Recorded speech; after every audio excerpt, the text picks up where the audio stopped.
proceder entonces. Había que activar la grabación de la clase. Primer año, talento 1. Bien, entonces vamos a continuar donde estábamos. Entonces decíamos que la base económica del antiguo Egipto viene a ser justamente la agricultura, la cual se va a desarrollar con este complejo sistema de canales de irrigación y de diques, ¿no? Los diques sirven justamente para el almacenamiento de agua, y gracias al limo es que estas tierras se volvían altamente productivas, ¿no? Especialmente para el cultivo de cereales, como era el caso del trigo y de la cebada. Bien, entonces, así también se va a desplegar pues una gran cantidad de campesinos, conocidos como los telas, que justamente en las épocas de inundación, muchos de ellos se dedicaban a las actividades de tipo artesanal o a la construcción de obras hidráulicas, ¿no? Y también, de otro lado, van a ir desarrollando importantes relaciones comerciales, básicamente con los fenicios, ¿no? Y gracias a este comercio es que podían exportar rollos de papiro, de cereales, de artesanía local, y podían obtener también, por ejemplo, importantes maderas como el cedro, el ébano, obtenían cuero, oro, incienso, marfil, caballos y carros de guerra. Entonces, el Estado egipcio se va a encargar justamente de la redistribución de los excedentes, de los sobrantes que se obtenía a través de la agricultura, pero también exigía a los campesinos el pago de impuestos. Estos impuestos no eran en dinero, sino eran en especies. Y esos impuestos en especies y los excedentes eran almacenados en graneros para las épocas de escasez. Entonces, en cuanto al aspecto social del antiguo Egipto, bueno, se señala que es pues una sociedad básicamente clasista, pero también es esclavista. Entonces, dentro de la composición de la sociedad podemos ver ahí esta pirámide social. A la cabeza se encontraba pues el faraón. El término faraón significa gran casa, y por lo tanto él era considerado como rey y como dios o semidios. Y luego, después del faraón, venía la nobleza, que eran pues los parientes cercanos al faraón o personajes de confianza. Inmediatamente se encontraba la casta sacerdotal, que eran los que asesoraban justamente al faraón, ¿no? Y en algunas ocasiones también podían ejercer la regencia, ¿no? Cuando el faraón no se encontraba presente o de repente moría de manera repentina. Entonces, esta casta sacerdotal podía cumplir la función de regencia, ¿no? También a este grupo se le conoció como hierogramas. Luego podemos observar a los funcionarios, conformados por visires y escribas.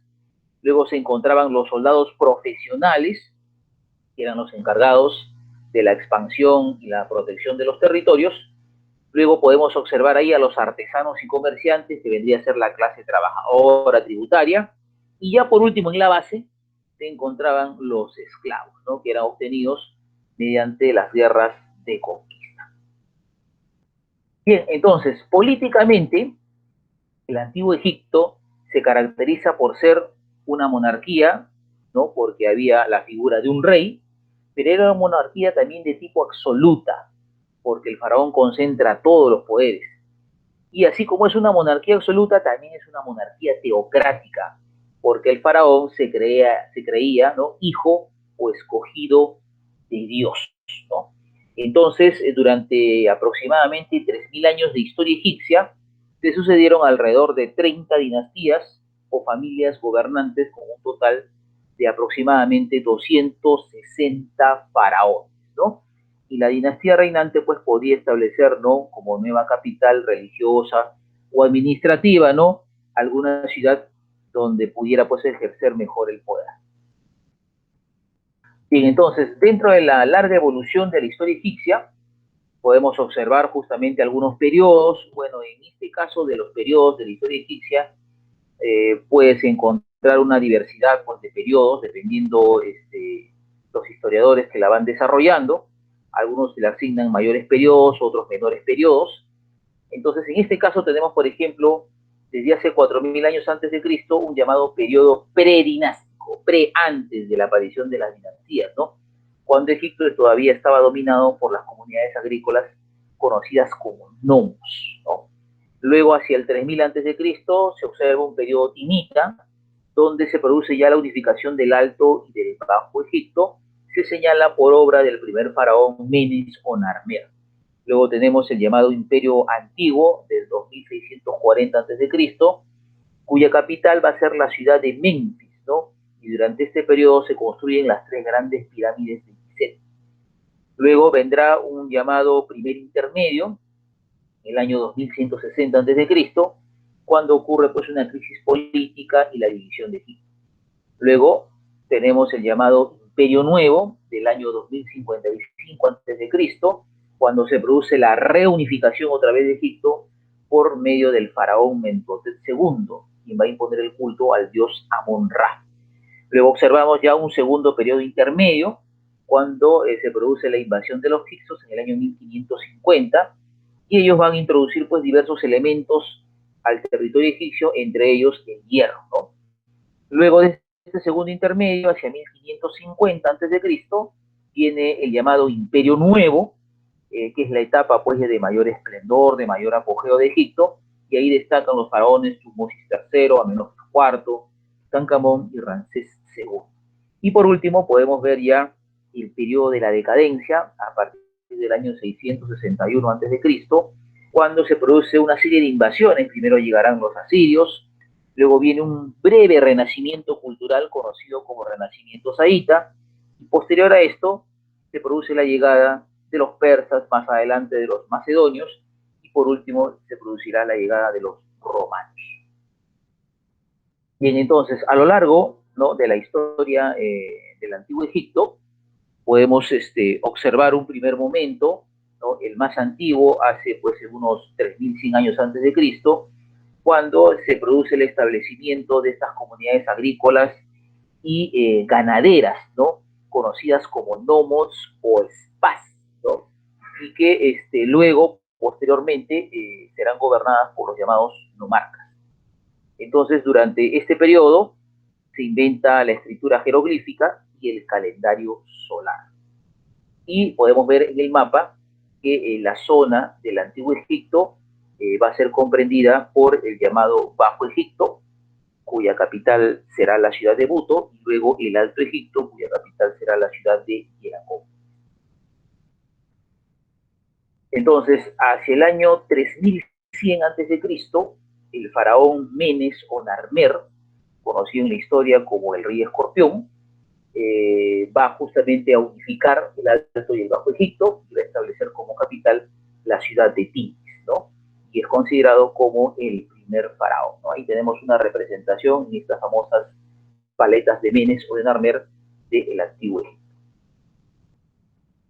Luego, en este periodo, ya el Estado va a constituir, va a conformar el ejército, se organizan algunas expediciones militares a la región sur, en la región de Nubia, y también se empieza la construcción de canales de irrigación, ¿no? En la imagen podemos observar estas construcciones llamadas mastabas, que fueron una de las primeras construcciones para poder enterrar a la nobleza.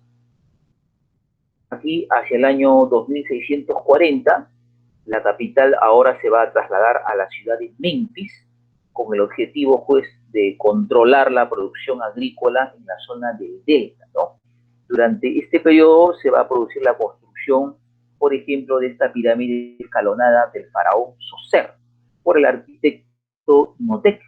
Y luego también a este periodo corresponde la construcción de las pirámides del Valle de Gizeh, en honor a los faraones Keops, Kefren y Niserina, ¿no?, que son las únicas, o mejor dicho, la única maravilla del mundo antiguo que todavía existe hasta el día de hoy.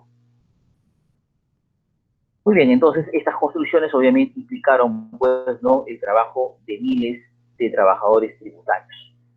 Ya durante el reinado del faraón Pepi II, el Estado va a perder autoridad ante los gobernantes locales, o sea, ante los nomarcas, y entre los años 2160 al 2055 hay pues un predominio de la anarquía política y un desgobierno, y eso se va a reflejar en la autonomía de los llamados nomarcas, de estos gobernantes de tipo local, ¿no?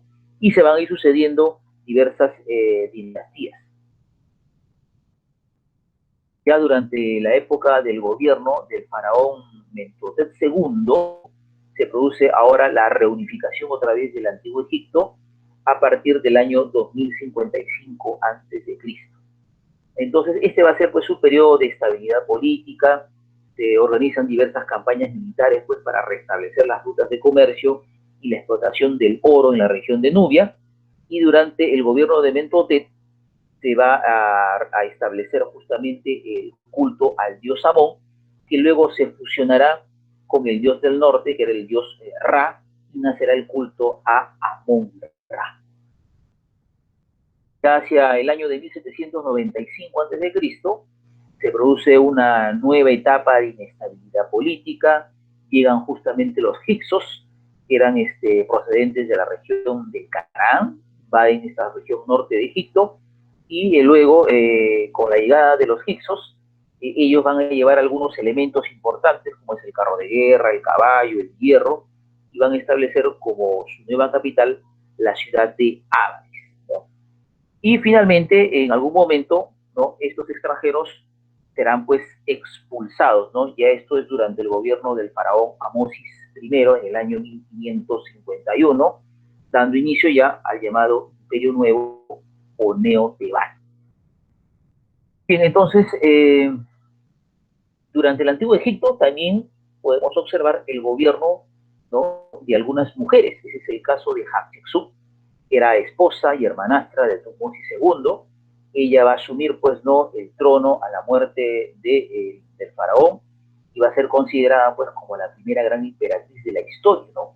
Durante su reinado se va a consolidar, pues, la preponderancia de la ciudad de Tebas, y va a conseguir también el apoyo de los sacerdotes de Amón, ¿no? Y va a desplazar al heredero, que era Tutmosis III.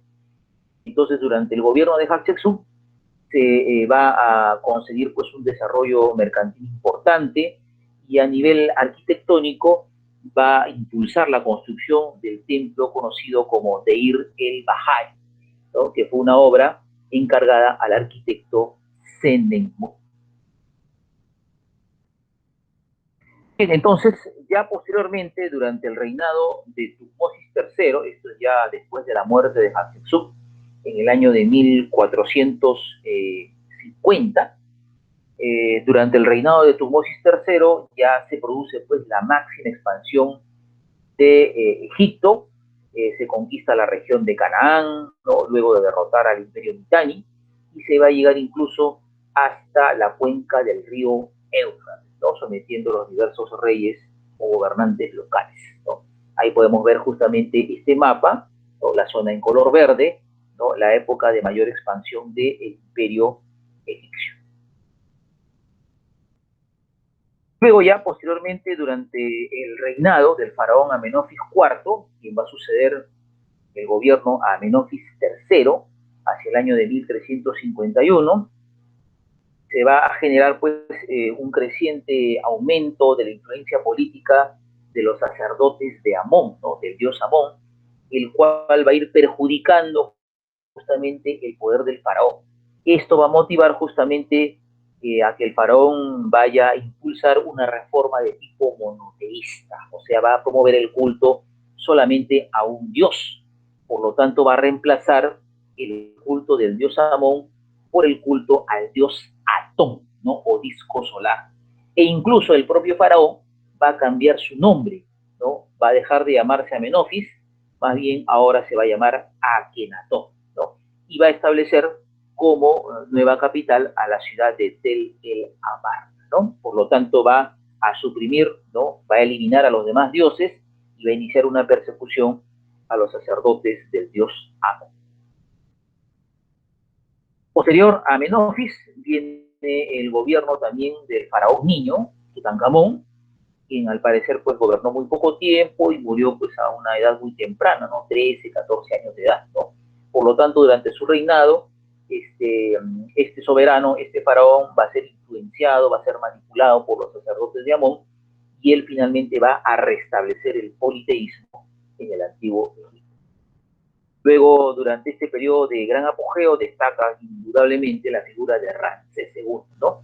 Quien va a conseguir pues el máximo esplendor cultural de Egipto, y durante su gobierno se firma el primer tratado de paz del mundo, ¿no? El Tratado de Paz de Kadech, y mandó a edificar este imponente templo conocido como Abu Simbel.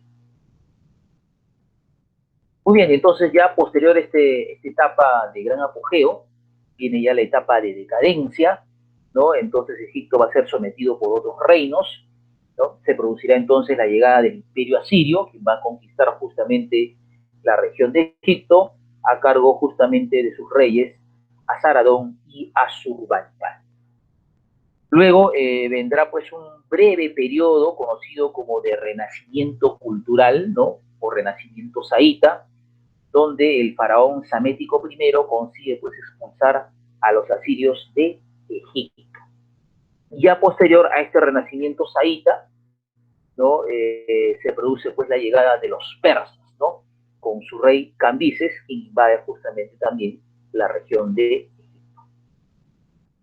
Luego ya más adelante se producirá la llegada del conquistador macedonio Alejandro Magno, ¿no? Ahí tenemos un busto de Alejandro Magno, y luego también él va a incorporar justamente a la región de Egipto a su imperio. Bien, entonces, uno de los aspectos importantes en el antiguo Egipto es el sistema de escritura, ¿no? Era un sistema de escritura ideográfico y pictográfico, ¿no? Podemos observar ahí a la derecha este sistema de escritura de tipo jeroglífico, donde justamente la escritura representaba una serie de ideas, ¿no? A través de determinadas pinturas, ¿no? Cada símbolo, cada dibujo representaba una determinada idea. Entonces, en el antiguo Egipto se pueden observar tres tipos de escritura. La escritura jeroglífica, que era la escritura, digamos, oficial, que era bastante complicada, ¿no? De descifrar, y que fue utilizada por los sacerdotes y los escribas. Luego estaba la escritura de tipo hierática, que era una escritura religiosa utilizada por los sacerdotes. Y luego existía una escritura demótica, que era una escritura mucho más simple utilizada por los escribas para los asuntos pues, de la vida cotidiana. Entonces, este tipo de escritura, la que vemos a la derecha, la de tipo jeroglífica, fue descifrada por el profesor francés Francois Champollion, ¿no? En base a la famosa piedra Rosetta en 1822. Aquí podemos apreciar, ¿no? Una pintura del profesor francés Francois Champollion, y a la derecha justamente la famosa piedra Rosetta, ¿no? Debido a las guerras napoleónicas, ya en el siglo XIX, Napoleón en algún momento invade el norte de África, invade Egipto, y esa va a ser la ocasión para que Napoleón lleve una serie pues, ¿no? de científicos, hombres de estudio al norte de África, y se pondrán pues, a estudiar justamente los monumentos de la cultura egipcia. Entonces Franco Champollion en esa ocasión va a tener la oportunidad pues, ¿no? de conocer esta piedra, ¿no? La piedra Rosetta. En esta piedra se puede observar escrituras de tres tipos. La escritura jeroglífica, la más complicada, la escritura demótica, que era mucho más simple, y aquí en la parte inferior escritura griega, ¿no? Griega. Entonces, en base al estudio, ¿no? De esta piedra y de estos tres tipos de escritura es que finalmente Champollion en el año de 1822 conseguirá pues descifrar, ¿no? La escritura jeroglífica. Bien, entonces, otro de los aspectos importantes de la cultura del Antiguo Egipto es la arquitectura, ¿no? Y en arquitectura podemos apreciar construcciones monumentales, donde se va a utilizar básicamente granito y mármol, y en esta arquitectura podemos observar arquitectura funeraria y arquitectura religiosa. Dentro de la arquitectura funeraria podemos ver mastabas, pirámides e hipogios. Los tres tipos de construcciones eran funerarias, o sea, servían como tumbas, ¿no? Las mastabas, las pirámides y los hipogios, ¿no? En los primeros tiempos, los gobernantes, los faraones egipcios enterraban estas gigantescas pirámides. Pero como eran muy grandes y fácilmente se podían divisar a las distancias, a kilómetros, entonces los saqueadores de tumbas pues las podían reconocer con facilidad. Luego ya se fueron ampliando estas mastabas, que eran construcciones semisubterráneas, dedicados a los nobles básicamente, Y ya luego, posteriormente, en los siglos posteriores, los faraones prefirieron enterrarse mediante tipogios, ¿no? Estas tumbas que eran bajo tierra, ¿no? A través de una serie de diversos túneles y pasadizos a manera de laberintos, ¿no? Y luego podemos ver también en la arquitectura egipcia la de tipo religiosa, ¿no? En la arquitectura religiosa están los templos y los obeliscos. Y hay algunos templos muy famosos en el antiguo Egipto que todavía existen, como es el templo de Karnak, el templo de Luxor, el templo de Deir el Bahari y el templo de Abu Simbel, ¿no? Aquí podemos apreciar, por ejemplo, ¿no? A la izquierda, el templo de Luxor, ¿no? Eran construcciones bastante imponentes, gigantescas, y acá a la derecha, el templo de Karnak. Aquí podemos ver este imponente obelisco, el obelisco de Hatshepsut, que se ubica en el gran templo de Amón, en Karnak. Ahora, también la escultura se va a desarrollar en el antiguo Egipto, y lo que va a caracterizar a las esculturas egipcias van a ser pues sus grandes, sus gigantescas proporciones, o sea, eran enormes, colosales, pero estas esculturas carecían, no tenían expresividad, eran totalmente rígidas, tiesas, como la puedes observar ahí a la derecha, ¿no? En el rostro no hay ningún tipo de expresión, y en el cuerpo tampoco, ¿no? Totalmente tiesa, rígida, ¿no? Entonces, dentro de la escultura egipcia destacan pues los llamados colosos, los colosos de Menón y los colosos de Ramsés II. También podemos observar, ¿no? Dentro de las esculturas los escribas sentados, las esfinges y el busto de Nefertiti. Tenemos esta imagen de los colosos de Menón, ¿no? Puedes ver ahí el tamaño de las personas y el tamaño que tienen justamente estas esculturas, ¿no? Por eso el término de colosos. Aquí podemos ver a la izquierda la Esfinge, que es otra monumental escultura, que se ubica justamente en la altiplanicie de Gizeh, ¿no? Cerca a las tres grandes pirámides, ¿no? Al parecer, esta figura cumplía la función, ¿no? De guardián, ¿no? De estas grandes pirámides. Y a la derecha podemos ver esta escultura de un escriba sentado, ¿no? Los escribas cumplían básicamente la función de secretarios de los faraones. Ahora, en el antiguo Egipto obviamente pues desarrollaron importantes conocimientos relacionados con la matemática y la astronomía, si no, no habría pues forma de explicar pues no cómo construyeron estas gigantescas pirámides, estos gigantescos templos, estos gigantescos monumentos, ¿no? Necesariamente sí o sí tuvieron que tener conocimientos, nociones de geometría, de trigonometría, ¿no? Saber acerca de rectas, ángulos, cuadrados, planos, base, altura, bisectriz. Y en cuanto a la astronomía, se sabe que en el antiguo Egipto desarrollaron pues un calendario solar de 360 días, ¿no? Más 5 días dedicados a los dioses, ¿no? Y distribuidos a lo largo de 12 meses, ¿no?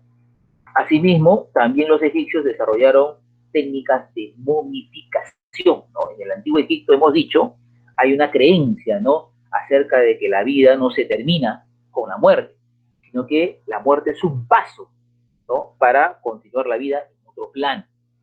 Y para eso era importante, pues, conservar el cuerpo para que siguieras viviendo, ¿no? En el más allá, ¿no? Era importante conservar el cuerpo. Y en ese sentido es que se desarrollaron técnicas de momificación, ¿no? El cadáver era abierto, se le extraía todos los interiores, los intestinos, de igual manera la masa encefálica era extraído a través de las fosas nasales, a través de una serie de pinzas, ¿no?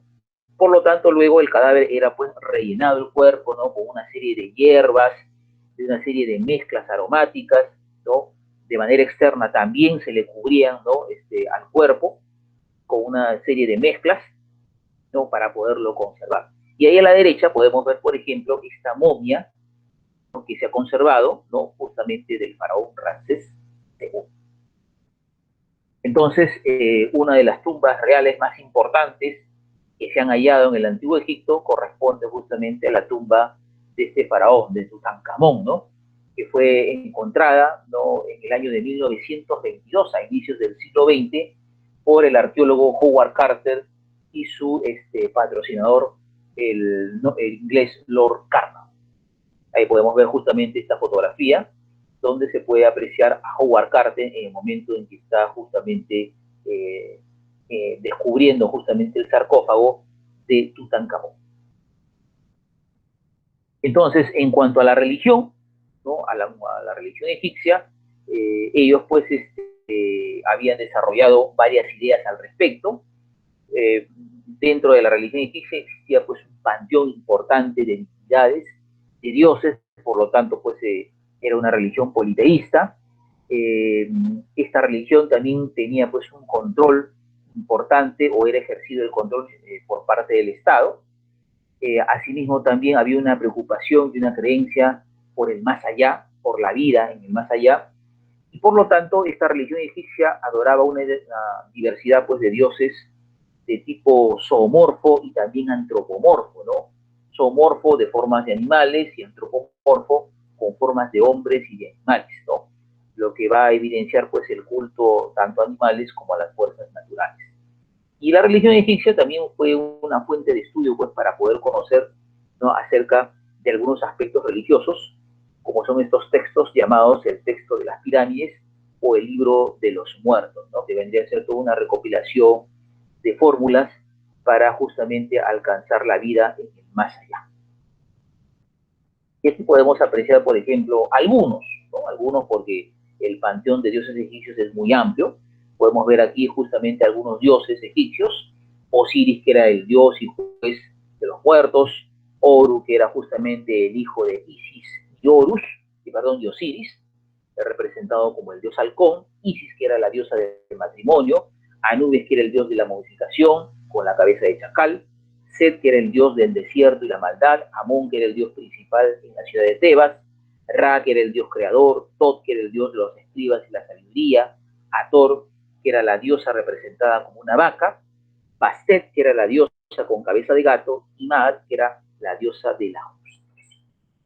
Y aquí podemos ver, por ejemplo, este famoso pasaje del libro de los muertos, ¿no?